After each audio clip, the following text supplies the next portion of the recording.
А что ты не сказала, что родители приедут? Ну, мне твоя мамка звонит, говорит, хандай этаж, хандай квартира. А что ты не... Они что, реально приехали? Да. А что не сказала? Это встреча. Я думал, мы вместе будем. Короче, они перепутали дом, и на дом напротив вон там стоят. А я вот ищу их по этажам тоже катаюсь.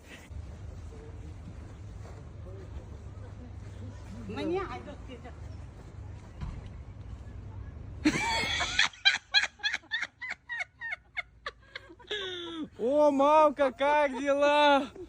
Ой, как я вас долго искал. Ой, ой. Вы, получается, там, да? Вот в этом доме напротив, да? Вы катались там, да? На 4-й зашли, да? Я. В квартиру какую-то попали там? Вы? Попали. А что говорят, мы здесь не живем? Ой, там красиво дом. Я правильно шел? Я. Сенде шофер қайтпадың ба мына жерде? Осы қатырмын.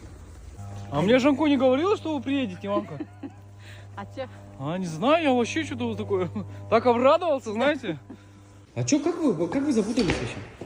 Таксист нас запутал. Таксист запутал. Бірінші поди. Ладно, пока. Сами. Значит, что вы там закроете. Все, удачи, погулять вам. На связи. Сау болыңыз.